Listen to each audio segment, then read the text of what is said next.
Okay, syempre mga idol, andito ako sa bukid ngayon. Kaya naman bibisitahin na natin yung sibuyas ko. At ito na nga tayo ngayon. Tingnan natin yung mga laman kung pwede na. Uy, talaga naman. Ito po yung mga buyer kong kasama. Tinitingnan na yung sibuyas ko. Feeling buyer. Yung mga feeling buyer. Ito. Ayun na po yung nauuna, yung pinakamatanda. Oh. Tinitignan niya yung klase ng sibuyas kung pwede na. Yun po yung nanay namin. Tignan natin yung lamaan. Hops. Hindi makitang mabuti. Dito tayo sa kabila. Okay, dumadapa na rin iba eh. Oh. Konti na lang din hindi nakadapa. Di pwede na rin yan. Ayan mga idol, dumadapa na nga po lahat ng sibuyas ko. Kaya naman pwede nang anihin to. Mga ilang araw na lang siguro, mga 5 araw na lang po siguro. Isang patubig na lang mga idol. Nababalitaan ko na 68 na daw yung sibuyas. Pwede na, hindi na po dun lugi.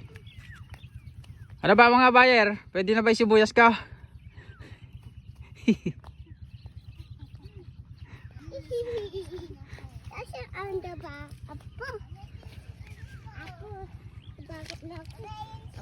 Ito po yung aking asawa at ang aking anak. Yun naman po ang aking panganay. At yun ang aking nanay na nauuna.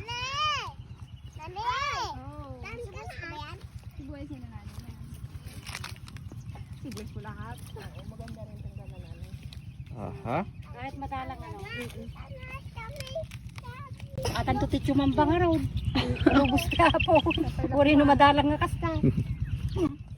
Oh, mga ano na siguro yung presyo noon, mga 90 na pagkainanin nyo yan ay.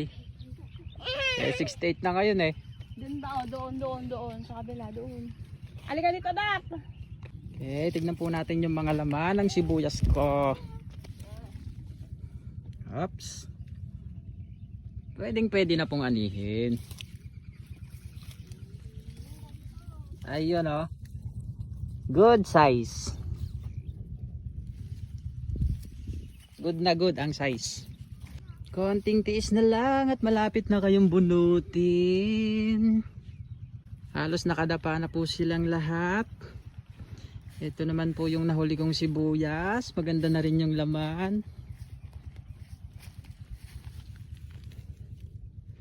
January 19 po nung tinanim. Ano ba ngayon? March 23. Ilang days na. Basta kayo na lang pong bahala. Ayun po yung kinabit kong solar para po kapag gabi ay maliwanag dito. Yun oh. Doon din po sa katabi kong ano, may sibuyas, may mga solar din po doon oh. Ha? Tingin.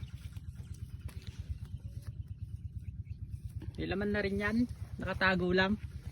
Hindi dumadapa itong gilid kasi hindi naman natutuyuan ng tubig. Pero pwede nang bunutin yan. Ano boss? Pwede na? Tansya mo, makakailan yung sibuyas natin boss? Ewan ko. 2 kilo yan mga idol. Pero tansya ko yan siguro lalagpas naman siguro sa 200. Mga ganon. Hindi ko lang masabing eksakto. Ito pong nahuli ko, mga April naman po siguro ang ani nito. Pero maganda na rin yung laman niya mga idol. Medyo nagdalang lang po dito at nung malakas yung hangin, natabunan po ng mga buhangin. Kaya ayun po namatay yung iba. Dumalang dito. Nagpultak. Pero kung hindi sana, naku marami rin sana kung anay hindi to.